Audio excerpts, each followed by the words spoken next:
Mañana, el día de mañana.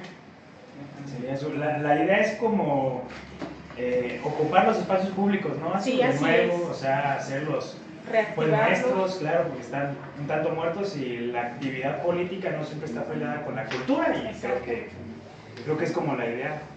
Sí, es la idea de que nos culturicemos todos. Sí, qué bueno ha sido aquí, pues ya. A ver, Macario, que ya me están hablando acá en el teléfono, no sé, por ahí algo de brujería por acá, no se sé. desconectó un poquito el audio.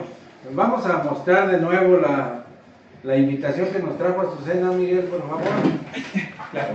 Bueno, nuestra buena amiga Azucena nos trajo una invitación para todo público a que asistan. Se llama el evento Morena te invita a coincidir.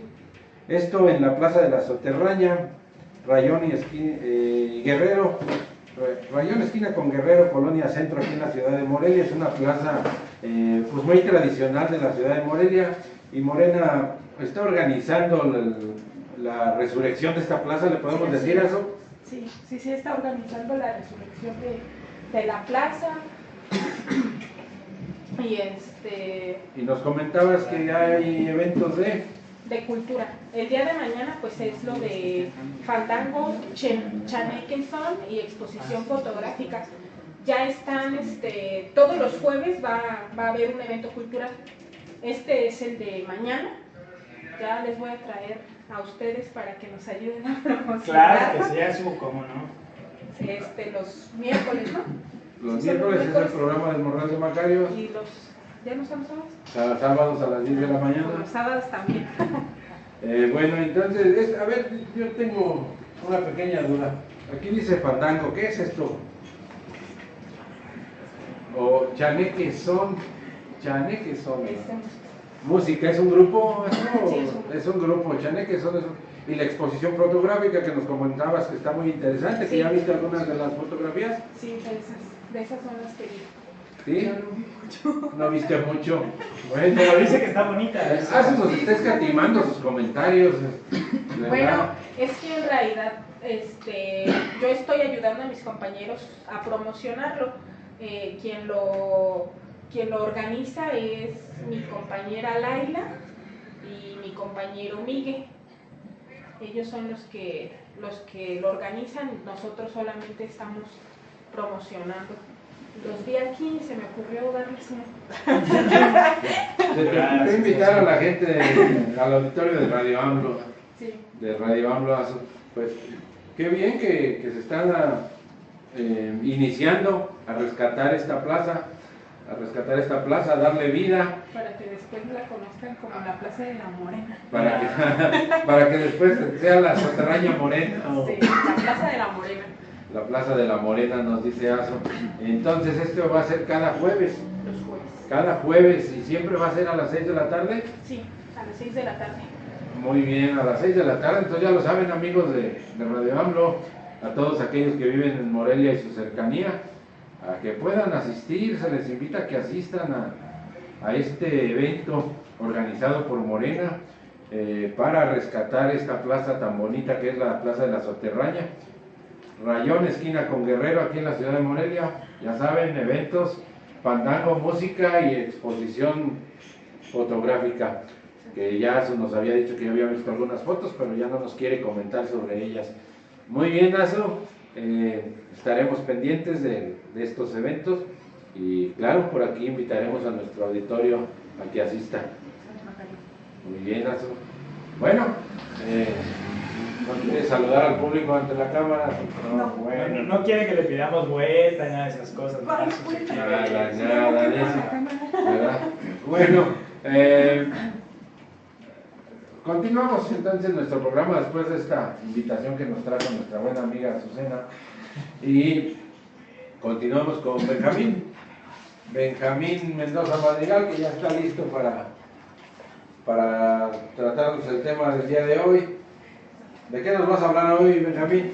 Sí, bueno, pues como se han dado cuenta por ahí, amigos Radio AMLO escuchas, el tema de Venezuela sigue bastante fuerte y se siguen haciendo comentarios y posicionamientos desde los medios de comunicación, los analistas, incluso analistas que son simpatizantes con el gobierno de la Cuarta Transformación y que son simpatizantes de la izquierda, han acudido a programas, se han hecho debates, siempre tenemos por el otro lado a los compañeros, bueno, ni tan compañeros pues, pero a los analistas que simpatizan con la derecha y siempre están hablando de esta situación. Siempre que hay espacio en los noticieros sale a la luz y bueno, se usa para una campaña sucia en torno a lo que es el gobierno de Andrés Manuel López Obrador, hablando de la posición que ha tomado el gobierno de la República Mexicana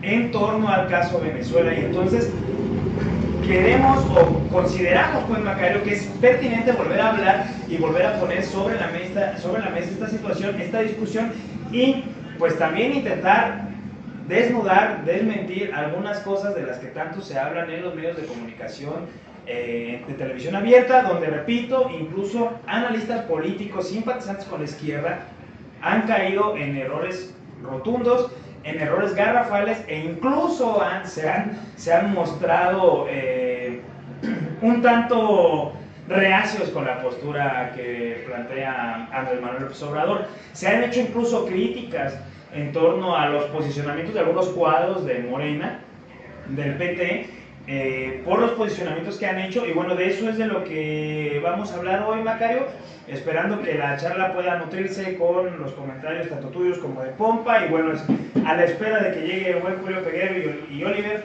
Ayala, Romario. Sí, Romario Ayala, para poder enriquecer, ¿no?, la discusión sobre el tema.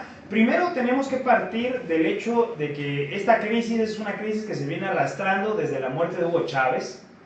No es nueva. Desde la muerte de Hugo Chávez se viene arrastrando una crisis política en primer momento en la República Bolivariana de Venezuela, y después se ha traducido a una crisis económica, ¿no?, que nuevamente ha traído, después de una crisis política permanente que se ha mantenido debajo de la importancia de la crisis económica, ha traído nuevamente una crisis política de grandes vuelos, donde tenemos los bandos divididos a nivel internacional, dos bandos muy marcados, muy claros, con intereses particulares cada uno, y donde gran parte de la ONU, bueno, incluso el gobierno interno de la ONU, el gobierno interno de la Unión Europea, junto a México y Uruguay, se han posicionado en el centro, sin desconocer al presidente constitucional, que es Nicolás Maduro, pero tampoco atacando a Guaidó, el presidente de la Asamblea Nacional, autoproclamado presidente, y han estado llamando al diálogo, ¿no?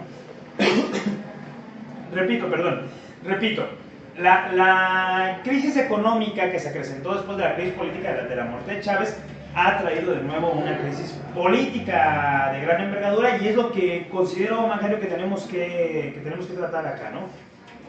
Partiendo del posicionamiento que tiene la República Oriental del Uruguay y los Estados Unidos mexicanos, que, repito, se suma a la postura que mantiene el gobierno interno de la Organización de las Naciones Unidas e incluso de la Unión Europea, tendremos que comprender cuál es el papel de nuestra república y de nuestro gobierno en el tema, en la situación, porque encontramos casos donde las personas toman como pretexto para atacar al gobierno de izquierda de los Estados Unidos mexicanos, por no tomar postura a favor de Guaidó, hablando de una serie de cosas que se vienen repitiendo como si fueran una especie de memorización, como si fuera una especie de grabación, repito, desde la muerte de Hugo Chávez, que tiene que ver con la violación a los derechos humanos en la República Bolivariana de Venezuela, con la crisis económica, con la crisis alimentaria, que los lleva a una crisis humanitaria, con las manifestaciones y las protestas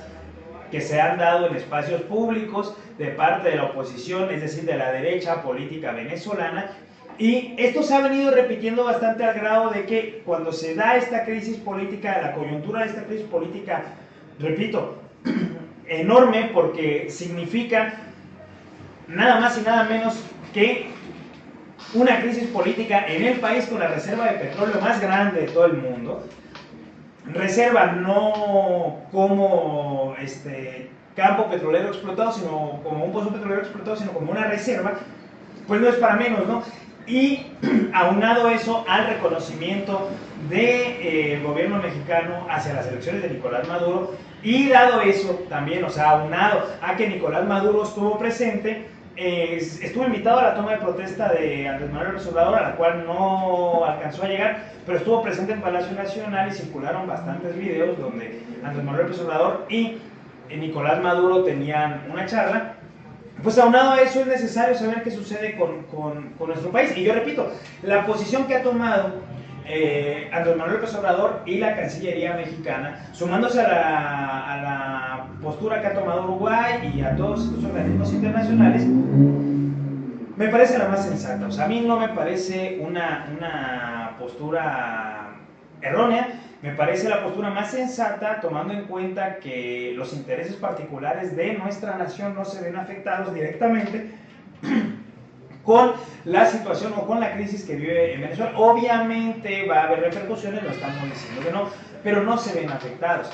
Además, el gobierno de la República Mexicana mantiene una postura por la cual siempre se ha pronunciado, la cual siempre ha sostenido, y fue desde la campaña electoral de hace 12 años, ¿no?, donde Andrés Manuel López Obrador siempre se ha planteado esta posición, ¿no?, la doctrina Estrada, el no intervencionismo en las situaciones o en los problemas de otras naciones, para que tampoco en México suceda lo mismo.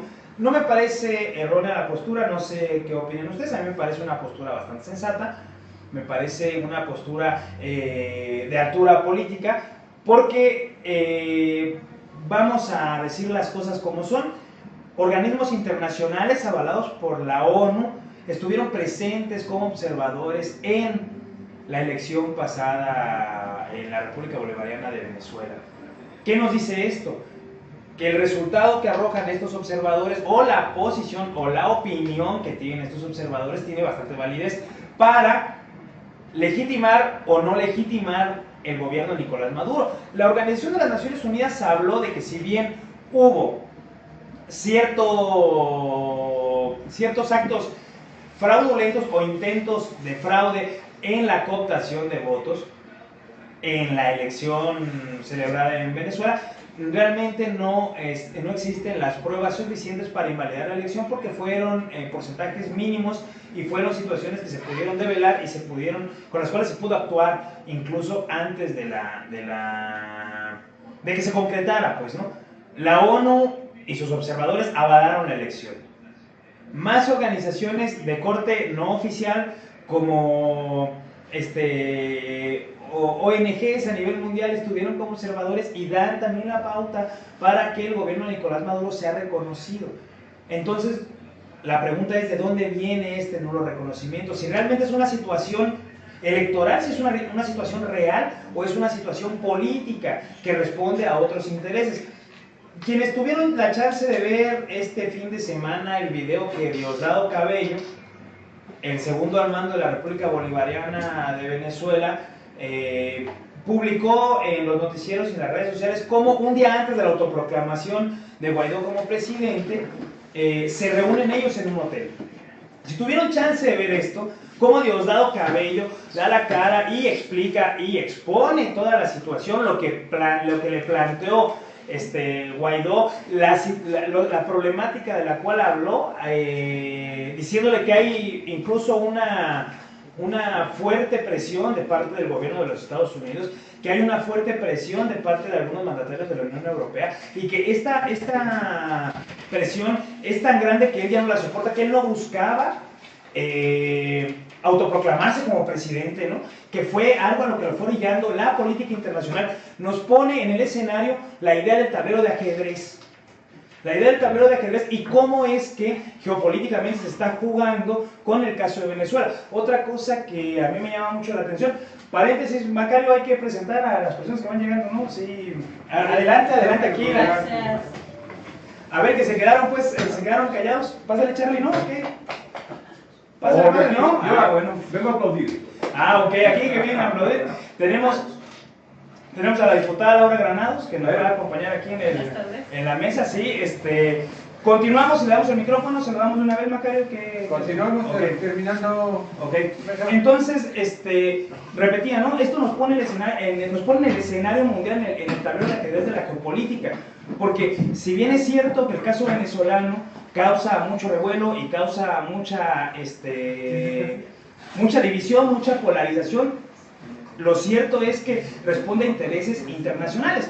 Yo lo decía nuevamente, no solamente es el sentido patriótico de Guaidó que él argumenta, ¿no?, para proclamarse como presidente, sino que también también están presentes las presiones internacionales de parte de las potencias que están en contra del régimen de Nicolás Maduro, que su único error fue continuar las políticas chavistas y su único error es tener la reserva, repito, de petróleo más grande del mundo. Entonces, con esto, Macario, para ir cerrando, insisto, la postura del gobierno mexicano a mí no me parece errónea, me parece la más sensata. Hay que llamar a una salida democrática, porque los demócratas, yo no concibo que haya demócratas en México y en cualquier parte del mundo que se sumen a la postura de Trump y de Bolsonaro, o sea, no lo puedo entender. Se dicen demócratas, incluso por ahí hasta discusiones tuvimos con uno de mis ídolos de la infancia, ¿no?, con Miguel Bosé por Twitter, porque de necio, hablando de que los demócratas están con Guaidó. No puedo concebir que un demócrata esté con Guaidó. O sea, y no puedo concebir que un demócrata esté del lado de Trump y de Bolsonaro. Un demócrata pugnaría por una salida... Sí, se están burlando de mis ídolos de la infancia, pues son mis ídolos de la infancia. Musicalmente hablando, que a poco sí te hizo caso, ¿no? Sí. No, pues ahí comentó, no le pareció lo que le pusimos, como que le dolió un poco, pero bueno. Porque aparte empezaron a sacar temas del gobierno de la República Mexicana que yo no conocía, otros tuiteros, pero bueno. El punto es que, insisto, ¿no? Un demócrata tendría que pugnar por una salida democrática, por una salida pacífica, como lo ha hecho el gobierno de Uruguay, el gobierno mexicano, y como ha llamado la ONU, incluso metiéndonos en temas religiosos, aunque no queramos, el Papa incluso pugnó porque se dé una salida democrática. Otro de tus ídolos. No, bueno, el Papa Francisco no es político que Papa, ¿no? Eso, y es jesuita, eso tendríamos, sí, ahí yo tengo mis reservas, es uno de los papas que respeto, pero espero que no haya hecho nada con niños cuando era cura, ¿verdad? Yo espero eso, pero porque por ahí alguien me puede salir, no, ¿sabes qué? Pues tu ídolo, no sé, pero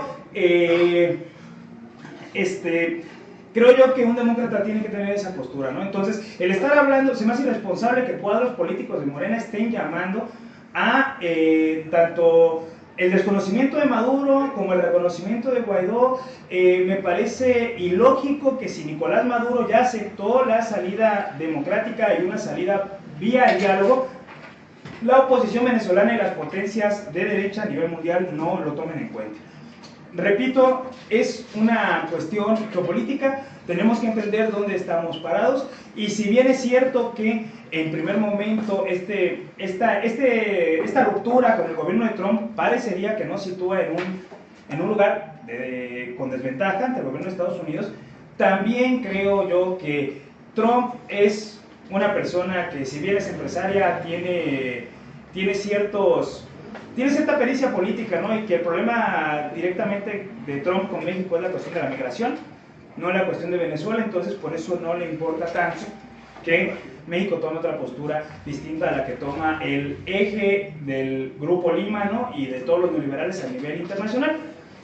Para cerrar, quisiera nada más hacer el comentario: no concibo que alguien esté a favor de Trump cuando Trump encerró niños de 5 y 6 años en jaulas en la frontera, niños ilegales. No concibo que alguien esté tomando la misma postura que Jair Bolsonaro, un misógino, un racista, un fascista en todas sus letras, que ahora es presidente de la República Brasileña. No lo concibo porque no puedo entender que alguien que dice que le importa la democracia tenga esas actitudes. Si a Trump le importara tanto la democracia, creo que pugnaría por democratizar su país primero y por pelear en contra de los abusos a los derechos humanos y de la crisis humanitaria que sucede en su país. Esta obsesión con Venezuela de pronto a mí me saca ronchas, porque todo es Venezuela, parece que estamos tan pendientes de las cosas malas que hace Venezuela, cuando tenemos autoritarismos de otro tipo, como Arabia Saudita, ¿no?, que aparte el rey de Arabia Saudita es presidente de la Comisión de Derechos Humanos de la ONU. Yo no puedo entender cómo estemos tan presentes con esta obsesión de Venezuela, pero no volvemos a ver a otros lados. Insisto, no puedo entender cómo Trump opina sobre la crisis de derechos humanos en Venezuela cuando en Estados Unidos hay asesinatos todos los días a manos de pues racistas, fundamentalistas del poder blanco, y que acaban con personas migrantes, con personas latinas, con personas negras. Entonces no lo concibo. Y bueno, para todos los mexicanos que andan ahí un poco alborotados pidiendo el reconocimiento de un presidente usurpador en otro país, pues les pediría que primero se pusieran a checar quién es su diputado local, quién es su alcalde, ¿no? Y bueno, que después atendieran o hicieran algo por acabar con la crisis de derechos humanos que se vive en México, no la que se vive en Venezuela, Macario. Sería todo. Sería todo. En conclusión, Sí. no a Guaidó. Sí, no. Digo, no es que respaldemos con todo a Maduro. Una salida democrática es lo mejor, que se sienten los dos en el hogar. Maduro ya lo aceptó, el problema es la oposición venezolana, Macario. Muy bien, Benjamín. Sí. Bueno, pues esta tarde tenemos la visita de la diputada Laura Granados Beltrán. Ella es diputada por el Distrito 3. Sí, el Distrito de allá en Marabatío, Michoacán. Muy buenas tardes, Laura. Buenas tardes, Macario, buenas tardes a todos. ¿A qué se debe tu visita? Te fuiste invitada aquí por el Morral de Macario. Bueno, dicen que nada es coincidencia. Bueno, Yo diría que llegué al azar, pero no. a ver, platícanos, Laura. Bien, soy Laura Granados Beltrán, diputada local por el Distrito 3 de Marabatío, el oriente michoacano. Y ¿qué puedo platicar el día de hoy con todos ustedes?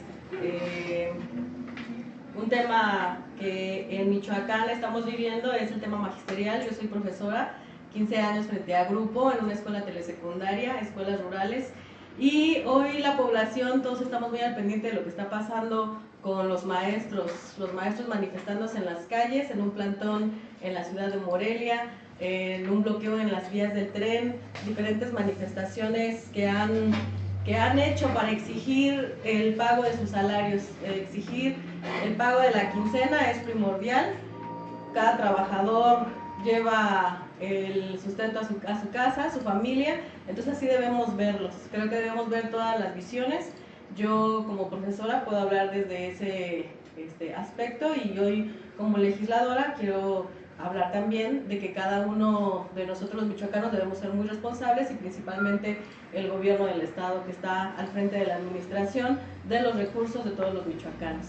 El día de ayer el gobernador anuncia que está disponible a una auditoría, que la Secretaría de Educación en el estado es transparente, y creo que todos debemos celebrar eso. El día de hoy el secretario de Educación en el estado también hace una declaración y dice que la Secretaría de Educación del Estado está abierta a una auditoría. Nosotros celebramos eso, pero la auditoría debe ser con un órgano autónomo, para que cada uno de los michoacanos tengamos pues en nuestras manos, tengamos toda la información de cómo se manejan los recursos, y específicamente en este caso en el rubro educativo. Yo hago un llamado a que esa auditoría sea a través de un órgano autónomo, como es la Auditoría Superior de la Federación, por ejemplo, y no un órgano interno como se anunció el día de hoy.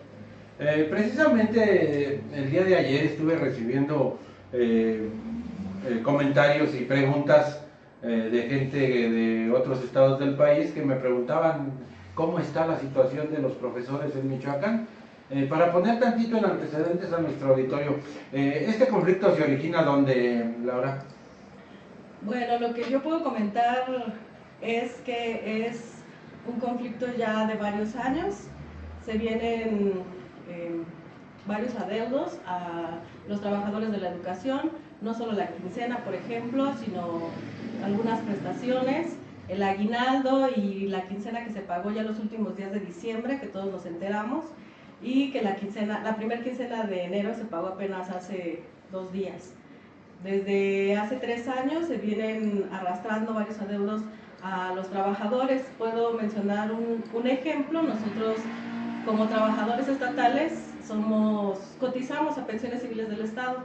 Entonces, muchos profesores recurren a este organismo pues a solicitar algún crédito cuando así lo necesitan, y quincena tras quincena se les descuenta la cuota, la cantidad que tienen que reintegrar a pensiones, y después se dan cuenta que la administración pública no cubre esos pagos cuando al trabajador sí se le descuenta, o cuando tiene un adeudo en, no sé, en una institución crediticia, también quincena con quincena se le hace un descuento, pero esos pagos no llegan a ese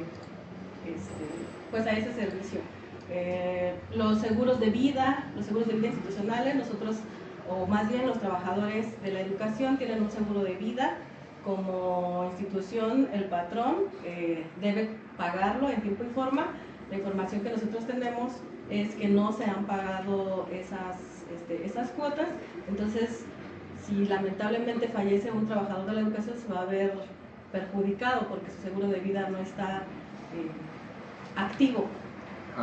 Entonces, son muchos adeudos, no solo es la quincena, tiene que ver con todo lo que los pagos de un trabajador. Creo que todos sabemos como trabajadores todas las garantías que nos debe proporcionar nuestro patrón, la seguridad social. Entonces no solo es hablar del pago de la quincena, no solo es hablar de la nómina magisterial, es hablar de un conjunto de prestaciones que como trabajador se tiene derecho. Entonces hablar del problema magisterial es un problema integral, y no solo de los trabajadores de la educación, sino de todo el pueblo michoacano y obviamente pues de todo el país. Esta serie de atrasos, porque no son otra cosa, ¿verdad? Este atraso en los pagos y en cubrir las diferentes prestaciones, tienen una crisis y vienen a terminar o a conflictuar un poco más al decidir los maestros bloquear las vías del ferrocarril y hacer un plantón permanente aquí en el centro de la ciudad de Morelia, ante el incumplimiento del gobierno del estado, pues en varias ocasiones. Recordemos que por ahí en diciembre hasta unos cheques sin fondos se hablaba de que fueron otorgados a los maestros. Cuando se presentaron a cobrar, pues no era posible obtener el importe de los cheques. Y se viene una campaña que todavía estaba muy activa el día de hoy, en contra de los profesores. Uno de los temas era que había pérdidas millonarias y que causaban desempleo, etcétera. Me preguntaba yo, ¿y cuántas pérdidas han tenido los profesores a través de los años? ¿Cuántos empleos se han echado a perder por la falta de cumplimiento del gobierno del estado, porque es el que ha incumplido? Y trata de desviar la atención diciendo que es responsabilidad del gobierno federal. El gobierno federal responde y dice que va a dar un adelanto, que creo que ya por ahí llegó, y entonces ya se va a desactivar el conflicto. Bueno, creo que las partes involucradas deben sentarse a dialogar. En este momento tenemos un gobierno federal diferente a otros años. Este gobierno federal, encabezado por nuestro presidente Andrés Manuel López Obrador, todos los días está informándonos de cómo se está trabajando, y las negociaciones han avanzado. Es la información que nosotros tenemos. El llamado es principalmente a que se cubra con los pagos atrasados a los trabajadores de la educación, porque no solo son maestros, sino son todo el personal de apoyo a la educación. Podemos hablar de lo que nosotros conocemos como intendentes en las escuelas, secretarios, prefectos, es todos los trabajadores que están contratados con este régimen estatal. Un promedio de 30,000 trabajadores de la educación. Un promedio de 30,000, pues son algo numerosos. Ahora todas las familias que dependen de esos 30,000, Claro. sí, o sea, se multiplican. Sí. Después de esto que está pasando, ¿puedes platicarnos cómo se ve en el Congreso del Estado este problema? Bien, ¿cómo se ve en el Congreso del Estado? En este momento estamos en un receso. En cuanto a periodo de sesiones, vamos a iniciar ya el día 6 de febrero, y ya el 6 de febrero podemos empezar a visualizar qué está pensando cada grupo parlamentario en cuanto al tema magisterial, porque hablar ahora por fuera en declaraciones en opiniones, pues solo es a título, en ocasiones es a título personal de cada uno de los diputados, pero ya cuando estamos reunidos en el pleno es cuando realmente se puede observar cuáles son pues las líneas de trabajo que se pueden hacer desde el Congreso y qué es lo que piensa cada grupo parlamentario. Nosotros, en el caso del grupo parlamentario de Morena, pues se han tenido varias reuniones con los profesores, el presidente de la Comisión de Educación, el diputado Antonio Madrid, pues ha estado teniendo también esta problemática, entonces ya con certeza podríamos hablar de qué sigue ya la siguiente semana cuando inicie el segundo periodo de sesiones. Y ahora que el gobernador del estado, Silvano Aureoles, avienta digamos, espantapájaros o algo así de una auditoría a la Secretaría de Educación y a la CENTE, ¿qué piensas de ello? Yo celebro mucho que las autoridades estén en este momento abiertas a transparentar cómo es que se gasta el presupuesto del Estado, y el llamado que hago es a que sea a través de un organismo autónomo, la Auditoría Superior del Estado, la Auditoría Superior de la Federación, para que así todos los michoacanos quedemos conformes con la información que se dé en esta auditoría que se va a realizar. Decía yo que era un espantapájaros porque no creo que Silvano se ponga en manos de unos verdaderos auditores para que revisen cómo se ha utilizado el presupuesto. Pues sí, el llamado es a que sí lo haga, entonces desde aquí, y creo que todos debemos exigir eso, que la auditoría no sea interna, sino que sea con un organismo autónomo. Muy bien. Julio. No, pues agradecer, gracias por estar aquí, diputada Laura. Gracias por invitarme. Tenemos aquí a la diputada, también nos acompaña el buen amigo Charlie, que está detrás de cámara. Y bueno, es importante, ¿no? El tema que se ha vuelto nacional es este problema magisterial, ¿no? Una atinada entrevista con Carmen Aristegui donde critican al gobernador, ¿sí?, por haber salido, por haberse ido de viaje a Europa en plena crisis, donde pues parece que el gobernador quiere estar en conflicto con el gobierno federal, con el gobierno que encabeza Andrés Manuel López Obrador en todo este periodo. Ya van 2-3 veces que ha llevado esto, pero esto es algo diferente. ¿Por qué? Porque antes sabemos que la CENTE tiene este método de protestas, así que algunos pueden estar de acuerdo y muchos no pueden no se puede estar de acuerdo, ¿no? Pero es la forma de lucha de los maestros, en especial de la coordinadora. ¿Qué pasaba en otras épocas? Había esto y había represión, ¿sí?, por parte del Estado y de la Federación. Siempre esas cortinas de humo, ¿no?, donde no sabíamos o donde se satanizaba a los maestros. El caso es de que Michoacán sí vive esa crisis.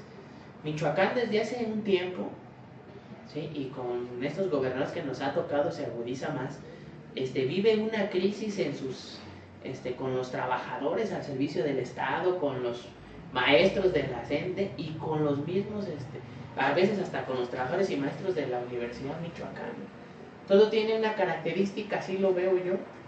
No sé qué opina ahorita la diputada y qué opina Benja, pero así veo yo, todo tiene una característica que es, primero, que se llenó mucho de personal. Hay sobrecupo de administrativos en la universidad, hay mucha gente que quedó con base en el gobierno del estado, se autorizaban plazas estatales cuando no se podía cubrir con eso, pero más aparte pues se ha pedido el presupuesto para eso y no alcanza, no hay. Y siempre es, rescátenme, no hay un plan del gobierno que diga, no va a afectar los derechos de los trabajadores ni de los maestros, sino que diga, vamos a ver cómo le hacemos o vamos a encontrar la mejor forma para poder solucionar eso. Es siempre la misma parafernalia, la misma simulación, como que algo que quiero que se mejore, que me hagan auditoría, pero que me la haga mi amigo, que me la haga quien yo puse o con quien yo tengo control, ¿no? Y bueno, pues yo creo que está jugando al valiente, pero más que esto, es un gobernador que se está victimizando. Es un gobernador que se quiere presentar como víctima y que ha puesto a andar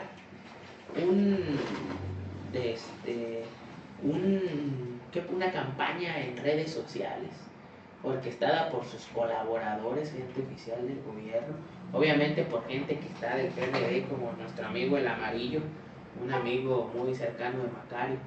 Ahora le dicen el Amarillo, ya no Anayita, ahora es el Amarillo. Entonces, y como muchos que están en el PRD, que, bueno, también como nuestro buen amigo el Güero Mano de Cotija, o sea, diciendo que es perseguido político, sin vale, por si le sale alguna tranza o alguna triquiñuela, pues hacerlo como una víctima política y se quiere victimizar, nada más que no le ha salido. ¿Por qué? Pues porque ha de pensar que el gobierno de Andrés Manuel va a ser como otros gobiernos que se dejaban presionar, que por los conservadores, ahorita que Benja hablaba de ese tema, pues iban a reprimir y no. Si es el llamado del presidente también a la coordinadora, ya, se está dando solución, ya párenle también, ¿no? Pero hasta ahí, vamos a reprimir ya que con la fuerza de la opinión pública, que le ha resultado muy bien al presidente en estas situaciones de crisis, ¿no? Recordemos lo de Huachicoleo, donde la gasolina tuvo que cerrar los ductos para que no haya la gasolina, lo que pasó en Hidalgo, esa desgracia, ¿no? Y que el presidente ha salido reforzado, pues porque está dando una lucha realmente de honestidad. Entonces con eso no contaba Silvano, se quiere victimizar y pues no encuentra la puerta por dónde, porque por más que le busquen, no le quieren dar solución, nunca le han querido dar solución a esto. Ellos quieren mantener sus privilegios, quieren mantener su forma de gobernar, la forma de hacer business, ¿no? O sea, asociación nefasta de mexicanos primero, ¿no? Por ejemplo, quieren ver la forma como en la educación puede entrar este dinero privado, pero también es un hecho que hay sindicatos que representan, o líderes sindicales, no sindicatos, líderes sindicales, sí, claro, que representan la corrupción, ¿no? Y que tampoco por ese lado se va a solucionar. Yo espero que el gobernador no agudice más el asunto, que cumpla con lo que tiene que cumplir, porque luego ni dan cifras exactas, no tenemos cifras exactas, no sabemos de cuánto asciende la deuda realmente, eso es lo que quieren dar, no sabemos cuántos empleos o cuántas plazas dieron, no se sabe cuánto personal se tienen prestaciones por contrato colectivo que no se han pagado. Entre esas tres instancias, no vamos a hablar en qué, pero en esas tres instancias que no se han pagado desde el año pasado y que llevan arrastrando este problema, pero eso sí, ¿no? Para otras cosas sí hay, para los sueldos de ellos sí hay, para sus privilegios sí hay, para... Trajes de 300,000.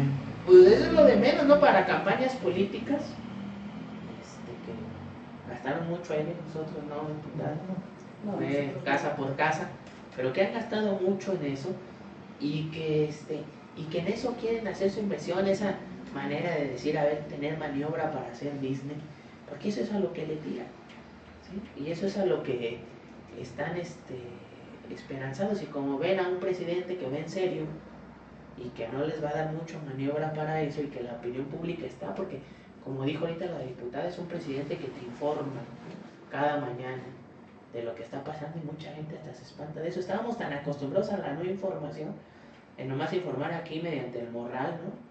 Cuando era Michoacán con espíritu. Resistencia con espíritu desde Michoacán. Yo pensé que... No soy el único. Yo pensé que yo me confundí con espíritu monarca o con espíritu purépecha. Pero sí, nos sorprende eso, ¿no?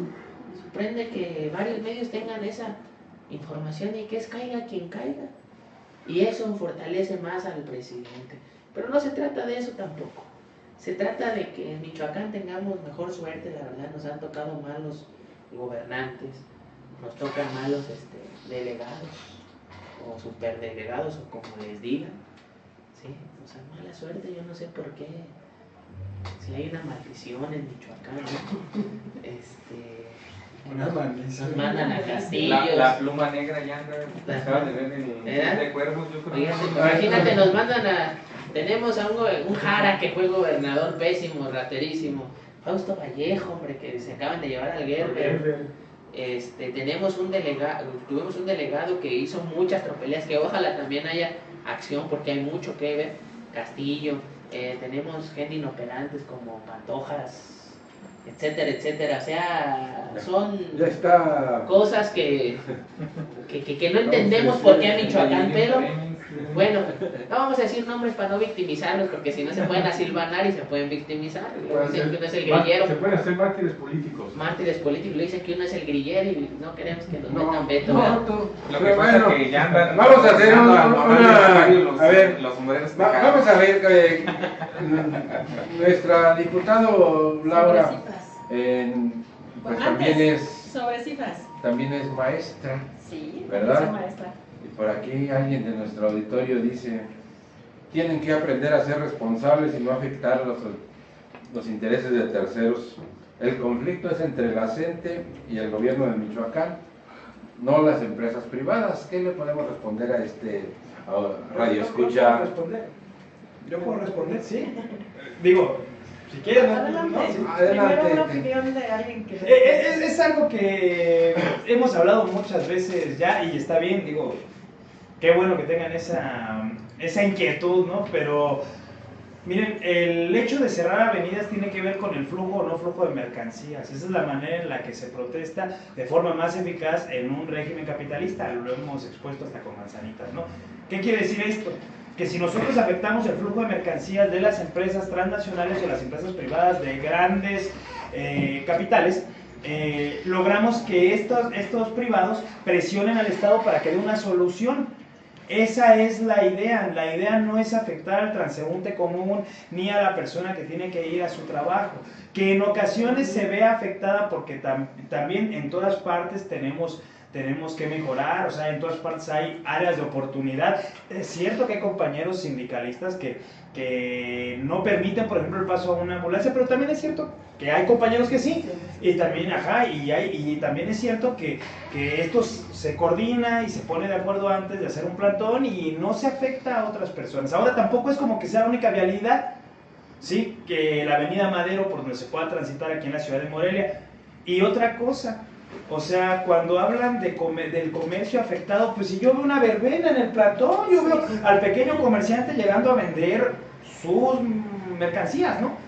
¿A quiénes afectamos? Bueno, pues claro que afectamos al dueño del Hotel Virrey de Mendoza, pero bueno, él no tiene mayor problema con las charlas. Claro, o sea, a lo que quiero llegar es que ese es el discurso de ellos, que los vamos a afectar porque el turismo no se acerca, ¿no? Pero él no tiene problema en agarrar el teléfono rojo y marcarle a Silvano y pedirle una solución. El teléfono rojo. Sí, el problema aquí es con gobierno del Estado. Más que nada, Sí. Benjamín, es indudable que al haber este tipo de protesta por parte de cualquier grupo, no nada más de la CENTE, Claro. porque son muchos los grupos afectados por los malos gobiernos, ¿verdad? Indudablemente se afecta también a la ciudadanía. Pero estas personas que tienen precisamente la campaña ahora de desprestigio hacia los profesores, nunca se han fijado en que primero son afectados los profesores. Así es. ¿Verdad? En este caso que son los profesores los que están protestando, pero todos los otros grupos, hay muchos grupos, los indígenas, Antorcha Campesina también tomó la plaza, ¿no? Ese no está afectado. Pero a lo que voy es que es un grupo de otro corte y pareciera que ahí no decimos nada, ¿no? A ver, parece que Parece Laura que nos ahí quiere Así comentar es. algo. Bueno, yo quería comentar que eso de que no se deja pasar una ambulancia no es cierto. Yo he estado y participé, es público esta información. De los 15 años que estuve frente a grupo, ahora estoy obviamente como diputada, 15 años estuve en la manifestación también, exigiendo los derechos como trabajadora.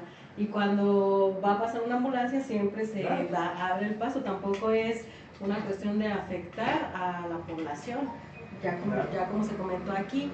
y a partir de ahí pues es exigir que se cumpla primero con la afectación que se tiene a los trabajadores de la educación y a sus familias, como ya se dijo. Y con lo que comentaba aquí Julio sobre cifras, el propio gobierno del estado a finales de noviembre dijo, cuando hace este anuncio de que regresa la nómina estatal a la federación, que hacía falta 4.700 millones de pesos para poder pagar todos los adeudos al magisterio michoacano. Entonces, 4.700 millones de pesos. Podemos escuchar en estos días que algunos maestros hablan de 5.000 millones de pesos. Estamos hablando de la quincena también de enero que ya no se cubrió. Cuando Silvano hace esa declaración es en noviembre. 4.700 millones de pesos. Sumémosle las quincenas, las prestaciones, los aguinaldos que como trabajador tienen derecho los trabajadores de la educación. Entonces, ya en diciembre el gobierno federal dio un adelanto de participaciones de 1.650 millones de pesos. La semana pasada 200 millones de pesos y lo que se anunció esta semana 800 millones de pesos. Nos parecen cantidades ya enormes, ¿no? Cuando se mencionan ahorita, pero si hacemos el recuento son años que se le ha afectado a los trabajadores. Son años en los que no se han cubierto bien sus salarios y sus prestaciones. Por ejemplo, la delegación de la que yo salí, la zona escolar de la que yo salí, hay una compañera que cubrió un interinato de 1 año, hace 3 años, y nunca se le pagó. Entonces, 1 año completo estar asistiendo a la escuela sin que se le pagara. ¿Y a dónde va ese dinero? ¿A dónde va ese dinero? Porque es un dinero ya presupuestado. Entonces, eso es lo que tenemos que revisar. Por eso yo digo, si el gobierno del estado, encabezado por el gobernador Silvano Aureoles, el secretario de Educación, dice, vamos a hacer una auditoría, creo que sí debe hacerse la auditoría, pero debe hacerse una auditoría seria, como ya se dijo aquí, no una auditoría que sea del mismo órgano interno de que es la Contraloría, sino una auditoría de un organismo autónomo, para que realmente los resultados no estén manipulados. Y precisamente para saber qué sucede con estos pues faltantes, estos recursos faltantes, porque no son otra cosa, si ya suman casi los 5.000 millones de pesos a través de algunos años, a quien se tiene que auditar es al gobierno, ¿verdad? A ver qué pasó con ese dinero, porque es el que lo pudo haber otorgado para uno u otro lado, que no fue a pagar sueldos y prestaciones de los profesores, porque son lo que está... Y para eso estaba presupuestado, ¿no? Y para eso estaba Pues presupuestado. ¿a dónde se fue? O sea, Este nuevo gobierno federal de Andrés Manuel López Obrador pues se está encontrando con una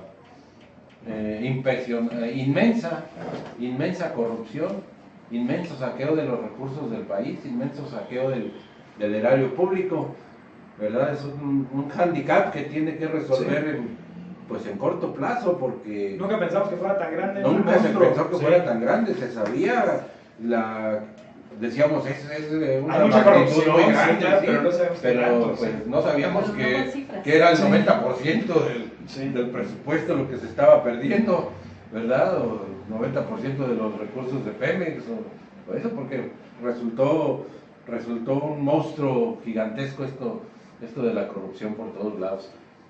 Laurita, ¿nos quieres comentar algo de tu municipio? Por allá, toda la gente de nuestro país pues ha escuchado, ha leído de Marabatío, ¿verdad? Lo conocen por aquello que conocemos como el encuentro de Marabatío, pero ¿tú qué nos comentas? ¿Cómo es tu municipio? Bueno, mi municipio es hermoso. Marabatío significa lugar hermoso. Lugar hermoso. Valle hermoso. Marabatío es un valle. Yo soy originaria de la tenencia de San Miguel. ¿Qué puedo comentarles? San Miguel Curahuango, sí, porque hay varias comunidades de San Miguel allá. ¿Por qué el nombre de San Miguel Curahuango? ¿Por qué Curahuango?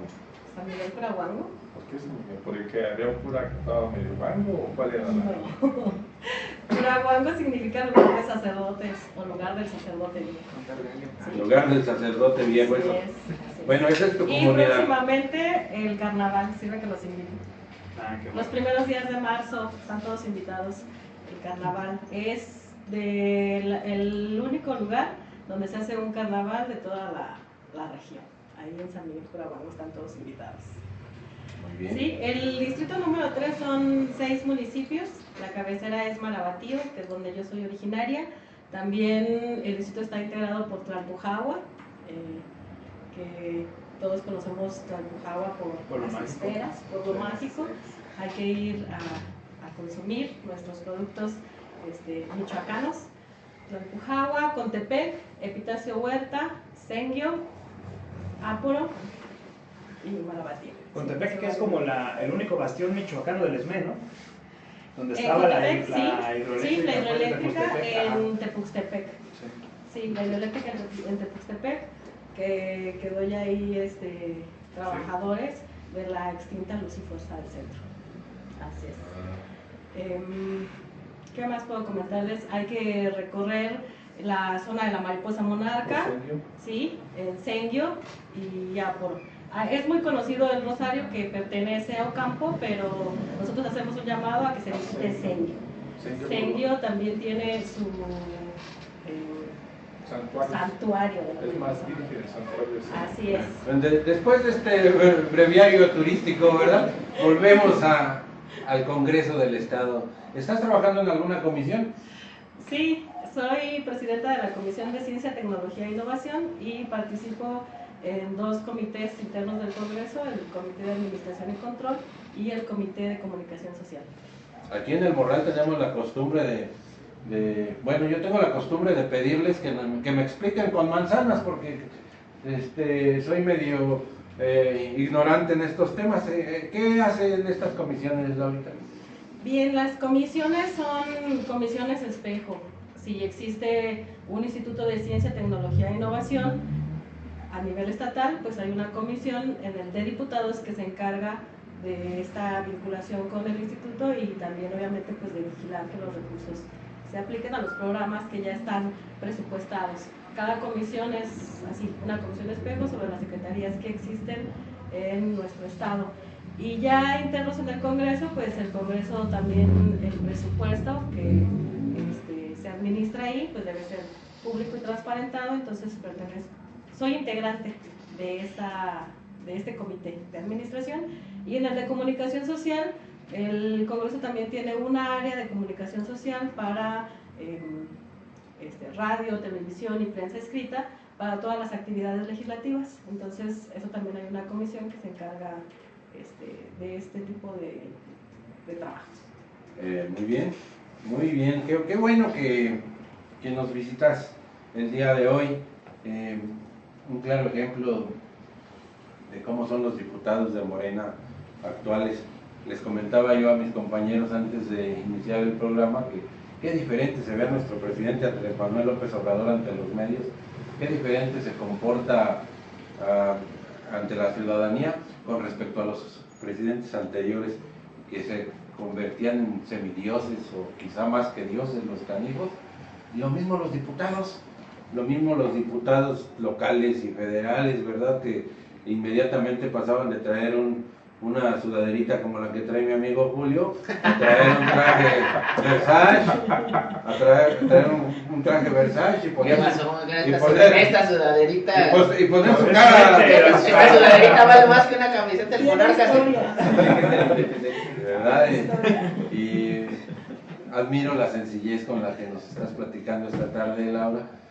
Admiro pues que se siguen comportando tal cual son nuestros diputados, nuestra gente de Morena, ¿verdad? Demostrando que también está efectuándose un cambio en esto, ¿verdad? Gracias. Bueno, yo vengo de un pueblito, entonces creo que es así la forma en la que nos comportamos, ¿no? Dónde venimos, y también obviamente pues agradezco mucho la colaboración siempre de todo el equipo de trabajo, Charlie, mi asesor, que siempre está también ahí asesorándonos siempre en que somos una legislatura diferente, somos de un movimiento de regeneración nacional. Obviamente la cuarta transformación debe empezar por nosotros. Y gracias, Charlie, por estar siempre. Entonces, otra que mensaje.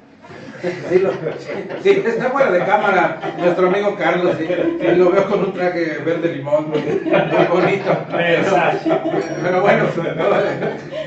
Bueno, pues agradecer, es importante, diputada, tener la voz de ustedes aquí más que nada porque hemos pues, tenido un trabajo difícil dentro del, o se ha tenido un trabajo difícil dentro del Congreso. Creo que la ciudadanía le dio la confianza a Morena, también en Michoacán, con mayoría de diputados de la coalición, pero que bueno, hemos sabido, ¿no? que no todo se ha respondido, que no se ha, pues en lo fundamental, respondido con las expectativas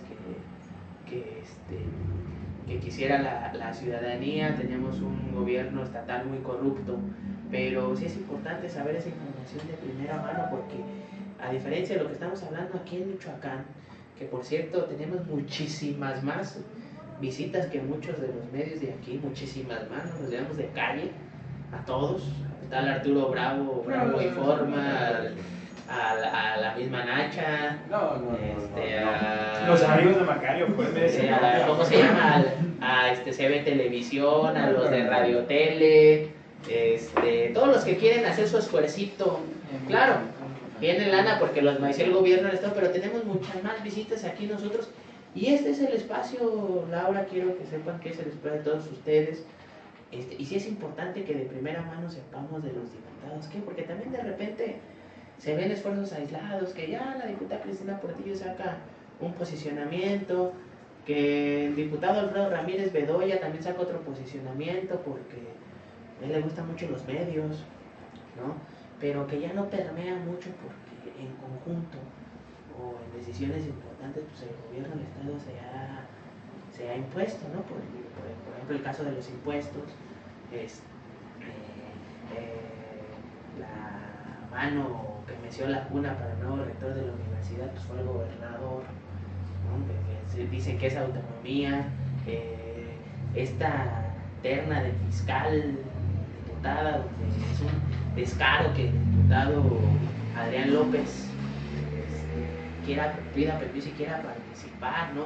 El propio actual procurador Martín Godoy, que implicado con aquella gente de Castillo, ¿no? Que tanto daño hicieron, y que está saliendo la cloaca de eso, y que se propongan para ser fiscal, como viéndolo como un botín político de aquí a 9 años, o para seguir pactando con los criminales.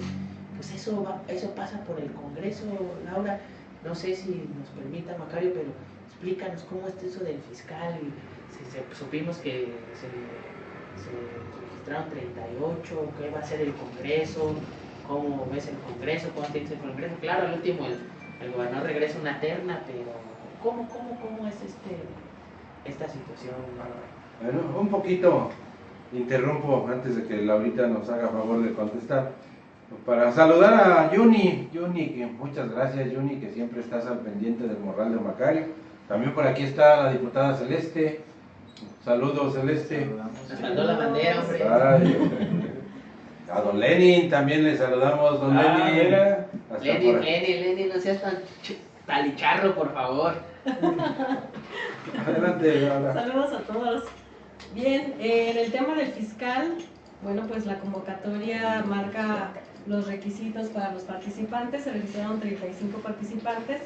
Las comisiones encargadas en este tema son la Comisión de Gobernación y la de Justicia, Comisiones Unidas.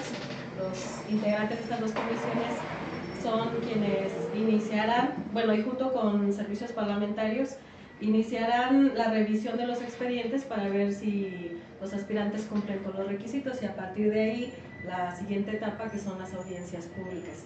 El llamado que estamos haciendo muchos diputados es que realmente sí sean públicas estas audiencias, para que todos los michoacanos sepamos quién aspira a ser fiscal, y a partir de ahí el Congreso del Estado definirá 10 participantes que se enviarán al Ejecutivo, y el Ejecutivo regresará la terna. Claro que hay varios aspirantes a ser fiscal, como tú ya lo mencionas.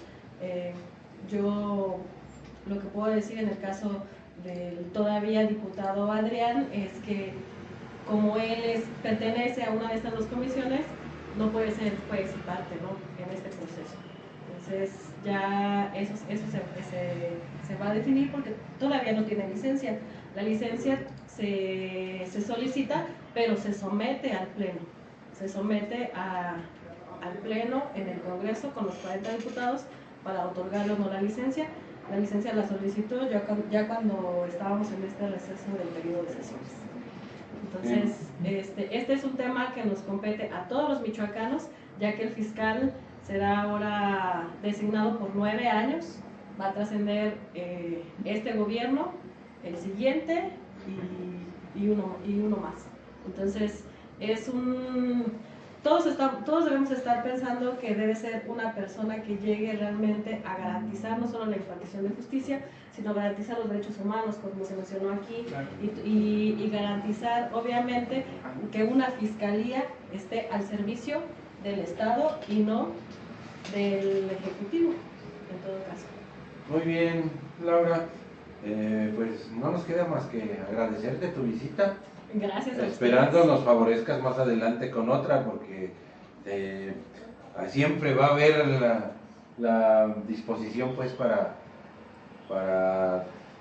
que puedas tú transmitir lo que quieras a nuestro auditorio, ¿verdad? Lo que esté sucediendo por allí en el Congreso, cualquier otra cosa, información que quieras pasar al auditorio, por aquí estamos al pendiente. Les agradezco mucho. Muy bien, gracias. ¿Y qué más tenemos por aquí, Julio? No sé, ya estuvo el tema del AMLO Chayén. Pues Chale. que el compa se venga para acá. Miguel. Que nos tiene el reto. Que sí. AMLO, a ver, No. pasa Miguel. a Ándale ver. por aquí, mira. A ver, pase. Échalo ahí. Que pase Miguel, que es No me es extrañes. el- No me extrañes. Estaba tomándote un tecito ahí, él sí no trae sudaderitas, él sí trae su chalequito. Claro, ¿no? De Claro, Zara, claro. de las tiendas de renombre, ¿no? Y nos va a hablar del AMLO Challenge, o sea, algo de los jóvenes, algo frescón, no sé, Algo ¿no? fresco. ¿Qué quiere decir eso? Sí. Él se da en la torre, ¿no? AMLO Challenge, ya los de Tranví vino tinto como el Charlie, Macari y yo ya no entendemos eso. ¿Qué pasó ahí? Ya él se había dado en la torre, nada más él, y ya les echó la bolita también a ustedes, ¿no? Pero bueno, es algo que trascendió en la semana, es un reto básicamente que Andrés Manuel López Obrador hace a inicios de la semana, el lunes, creo que ya lo había hecho desde la semana pasada, en donde básicamente decía que todos los miembros de su gabinete tenían que transparentar pues su dinero, sus bienes y cualquier cosa que tuviera pues su nombre o que estuviera relacionado con él. Esto obviamente venía después de que pues muchas cuestiones, ¿no? Por ejemplo, recordemos hace ya 2 años aproximadamente, el que era senador en ese entonces, Zoé Robledo, había inventado lo que era la 3 de 3, que eran pues, las declaraciones, ¿no? La personal, la patrimonial y cuál es la de intereses, ¿no? En algún momento hubo una relación un poco encontrada entre Andrés Manuel López Obrador y Zoé Robledo. Después encuentran el mismo camino común, que bueno, era el de la campaña política de Andrés Manuel López Obrador, y pues ya se empieza a tomar esto como un discurso más general de lo que iba a ser el gobierno de Andrés Manuel López Obrador, y una característica pues de la cuarta transformación, la cual iba a ser transparencia en lo que más se pueda, ¿no? Recordemos que bueno, el gobierno de Enrique Peña Nieto, el sexenio de Enrique Peña Nieto, tuvo la peor calificación ante Transparencia Internacional, en donde pues básicamente habíamos estado de un lugar 38 a uno 24, por ahí así, donde pues bueno, habíamos empeorado nuestra calificación en Transparencia Internacional, y no era por cuestiones que no trabajaran los organismos, sino por los políticos que pues accedían a prebendas mediante la corrupción, y que bueno, se habían hecho riquísimos, y que pues ahora lo podemos ver, están huyendo, en el caso pues de los gobernadores del PRI, de esa escuela de Enrique Peña Nieto. Andrés Manuel López Obrador lanza el reto en donde dice todos los secretarios de Estado, o sea todos los secretarios del gabinete tienen que hacer pública su declaración, y de esta manera pues bueno, los primeros que lo hicieron, diría Julio, los más jóvenes del gabinete, Luisa María Alcalde y el hijo, y Román Meyer, Román Meyer más bien, ¿cómo se llama? Sí, Meyer, No es nada de Mayer. No, es hijo de Lorenzo Meyer. Es hijo de Lorenzo Meyer, sí, muy O sea, diferente, hermano pero de- de Mayer nada. Sí. Una disculpa a nuestro auditorio porque Julio y Benjamín siempre Oh. chapoteando acá. De Meyer, el historiador, yo dije, a ver. Sí, claro.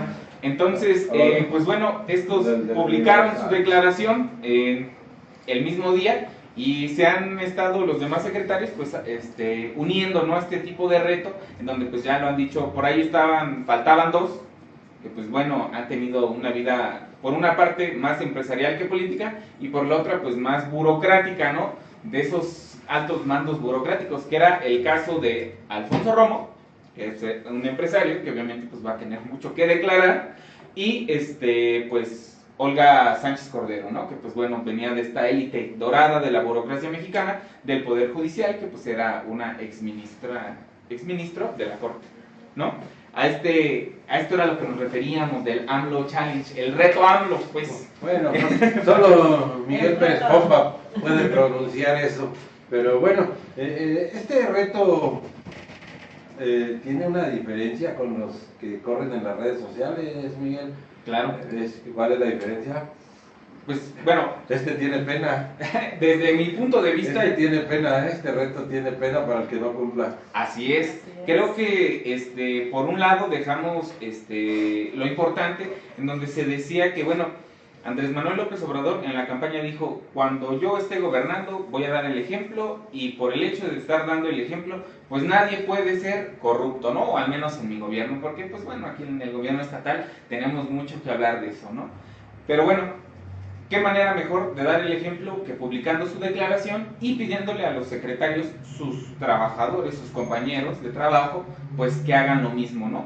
Dependiendo mucho de su situación, ¿no? Que lo comentábamos, hay unos que pues bueno, han venido trabajando en la política ya mucho tiempo, y hay otros que han sido empresarios, o que incluso pues vienen también de otros partidos, ¿no? En donde pues esta cuestión de la austeridad no existía, o es muy diferente, ¿no, diputada? Entonces, yo creo que, como dices, Macario, este reto es diferente, y yo creo que el reto se debería de hacer más grande y ya con mayor cabalidad. Ya se está actuando ahorita en el gobierno federal con los secretarios de Estado, digo, pero pues yo creo que ya todos los representantes o funcionarios públicos de alto nivel de Morena, en este caso, o hasta incluso del PTI, del PES, si hay todavía por ahí, pues que hagan lo mismo, ¿no? Que se sumen, perdón, al reto de AMLO. ¿Quieres darnos tu punto de vista de esto, Laura? Nosotros ya hicimos la declaración 3 de 3. Laura Granados ya la hizo desde el mes de noviembre, que fue la fecha límite, y también todos los asesores, todo el equipo de asesores también hizo su declaración 3 de 3, ¿verdad que sí, Charlie? Qué bueno que eres el Charlie, porque Sí. ahí Es dicen que empresario. dicen por ahí que en Hidalgo tiene que es el cacique de las panaderías. Es empresario, Ah, es empresario. No puede ser. Puede ser. Así es, Macario, en eso estribado el AMLO Challenge. El AMLO Challenge. En el cual, pues, por hoy, al menos... Challenge, ¿no? ¿Cómo dices? ¿Qué? Challenge. Ay, Challenge. también me da. Que, Bueno, de eso se trataba tu... de eso se trataba, también hacía Tu una título. acotación, pues también otro de los temas, muy corto también, era que, pues bueno, actualmente... Miguel, pero no nos hablaste cuál es la pena por no hacer el reto. El despido. Pues el despido. Andrés Manuel López Obrador dijo que el que no declaraba se iba. Se va. Ahí está. Exactamente. Se va, ¿no? Para que vean que esto va en serio. No se puede gobernar sin buen ejemplo. Me gusta mucho decir, el cambio ya está, ya viene, ya Sí. llegó. ¿Verdad? Por aquí está también, saludamos a Uli, que está por aquí ya listo para Para hacer los echarle memes, ganas, tome ¿verdad? fotos para hacer los memes. Ya. Saludamos Sí. a Emma. Él es el meme Aquí challenge. está aquí El esperando. meme challenge. ¿Qué más tenemos, Miguel? Pues un comentario acerca de, bueno, de la intención de muchos grupos que se ha formado en estos días, en los cuales, bueno, un comentario corto, pues básicamente 52 asociaciones o agrupaciones quieren formar un partido político a nivel nacional, entre las cuales, pues bueno, encontramos, podríamos decir que unas 5 importantes o 5 de renombre, que una pues es México Libre, que sería el partido calderonista por excelencia, en donde pues aparte de que se plagiaron la imagen del logotipo de lo que vendría a ser su partido, pues han juntado todas las firmas al parecer para constituirse como partido político, pero la única diferencia es que las han juntado en contra, ¿no? En esta plataforma de change.org, o ¿cómo se traduciría, Oliver? Porque luego cambio.org para... ¡Change! Entonces, de esta manera también se encuentra por ahí lo que pareciera va a ser un nuevo partido del Bester Gordillo. No recuerdo bien su nombre, creo que sus iniciales van a ser RSP. Redes sociales progresistas. Redes sociales progresistas, aquí la diputada tenía el dato en específico. Y bueno, también otras cosas, ¿no? Ya, por ejemplo, pues algunos perredistas, expriistas también quieren hacer sus pequeños partidos. Y pues hasta incluso imperialistas, Macario, anarquistas y los extintos partidos del Partido Comunista y el Partido Socialista quieren revivir. Quieren O sea que quieren seguir medrando el presupuesto. O sea que por allá está mi tío, Oliveros, ya anda, por eso el amigo Oliveros sacó un comunicado que a favor de Maduro, que del Partido Popular Socialista, como sí, que sí. ya me retomé a los 70, 60. Ya, incluso mi tío, que es líder aquí de Julio, allá una persona de Tuxpan, Sí, también quiere hacer. ya dijo que él estaba listo para dirigir los cascasinos. Pero lo quiere hacer en Guanajuato, ¿no? Bueno, hay un tema muy interesante que no quiero que termine el programa sin que le demos seguimiento a esto. Llegó el Infonavit, por fin a llegó el esto, Infonavit. a eso que dijo Andrés Manuel precisamente del Infonavit, creo que a eso se quiere referir un poco. Oliver, buenas tardes. Hola, buenas tardes a todos los escuchas de Macario, El Morral de Macario. El Morral de Macario, a los espectadores en Facebook, Pompa, Macario, diputada, Julio, Emma, Juli. Casa llena en el Morral. Oye, Oliver, para escucharte con el tema de Infonavit, ¿deuda eterna o cómo? Sí, la deuda eterna para muchos mexicanos era casi un pacto que duraba más que casarte. Digamos que sacabas tu crédito Infonavit y lo terminabas 5 años antes de morir, o ya cuando tenías nietos, porque los créditos de Infonavit es como si yo le pidiera prestado a Pompa 100 pesos y Pompa me los prestara, pero me los prestara en dólares y no le pusiéramos un monto fijo al dólar.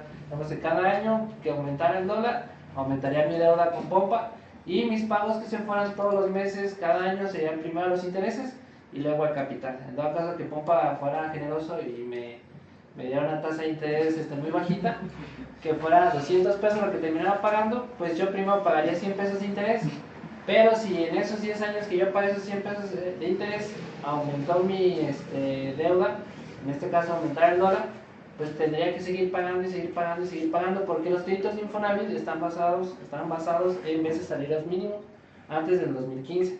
Entonces, a partir de que tú contratabas tu crédito, cada año se renovaba tu saldo. O sea, si antes debías 400,000, al siguiente año podías deber 450, 460, 470, cada año, y tus pagos simplemente se iban al interés. En este caso, normalmente te cobran del 3% hasta el 11% de interés en Infonavit, dependiendo, pero anual.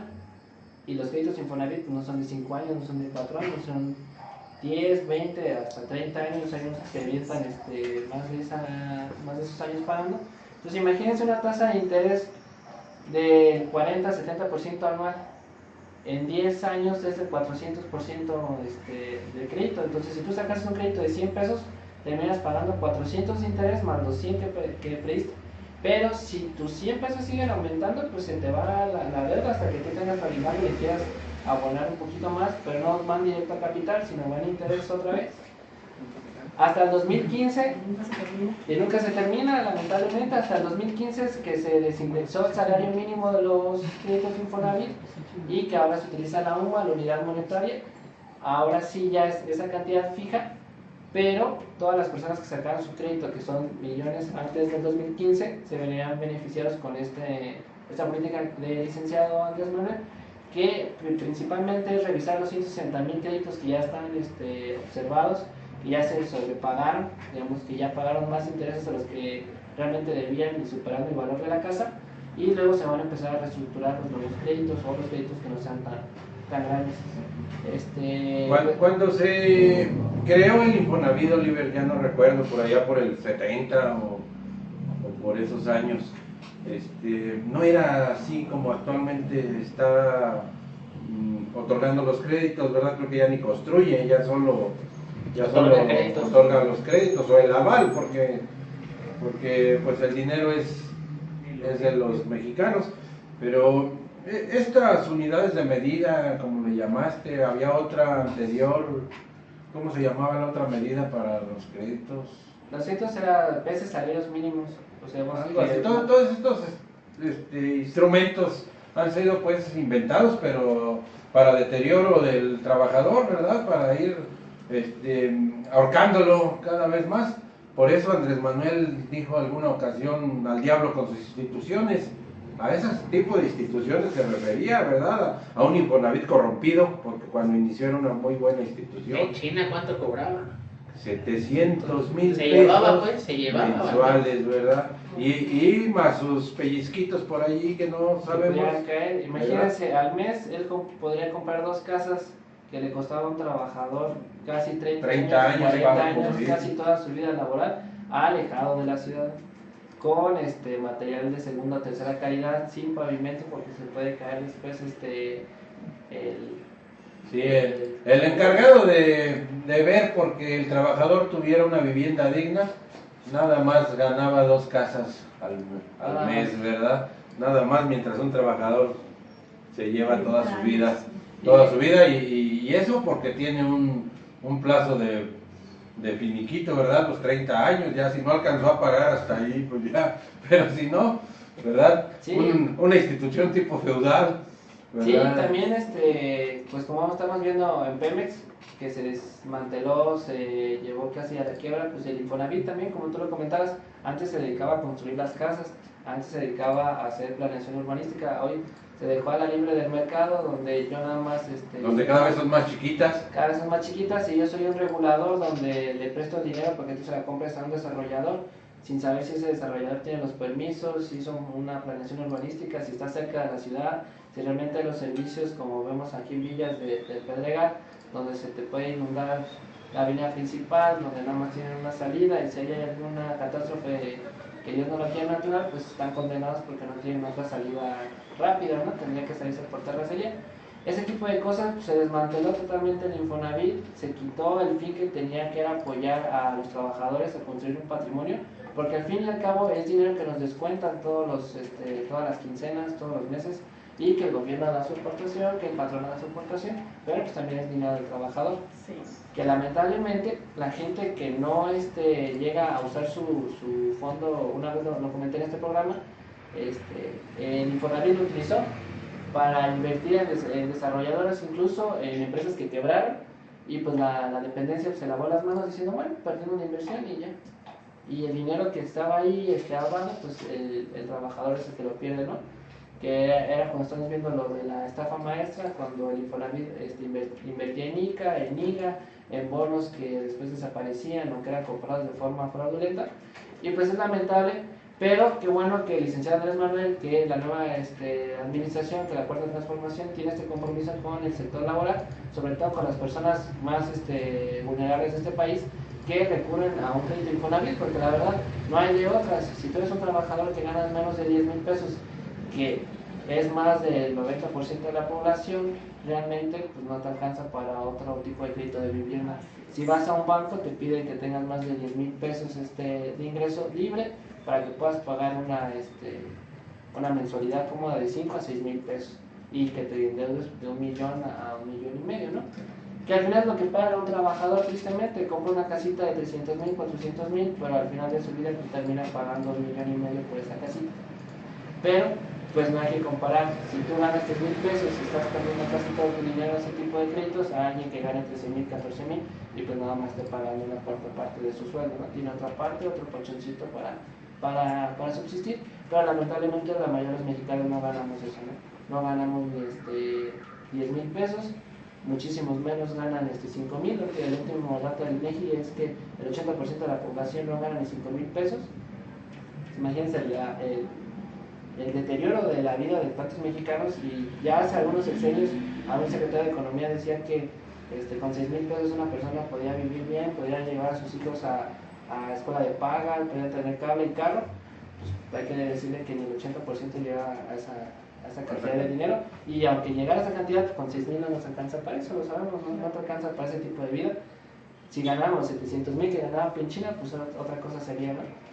Muy bien, Oliver. ¿Algo más sobre este tema para concluir? Porque se nos termina el Pues tiempo. sí, invitar a todos los trabajadores que tienen un crédito de Infonavit, que se asesoren, que vayan a las oficinas del Infonavit, para que vean si su crédito es óptimo para una reestructura, para que se vea si está sobrepagado, y si no, pues que se esperen, porque pues apenas es el primer mes que se está haciendo esta práctica, para ver si se puede reestructurar los pagos de sus salarios, de sus créditos, sobre todo si los sacaron antes del 2015. Después del 2015 ya no tienen este problema, porque se modificó este error del Infonavit. Muy bien, Oliver, muchas gracias. Muchas gracias de nuevo, Laura. Gracias, Julio. Gracias a Miguel Pérez Compa. Gracias. Gracias a Gracias. Uli, que ya está por aquí, a Charlie, a Emma, que están aquí en la cabina del Morral de Mocario, a nuestro auditorio. Muchas gracias por habernos acompañado esta tarde. Lo esperamos el próximo sábado a las 10 de la mañana. Hasta luego.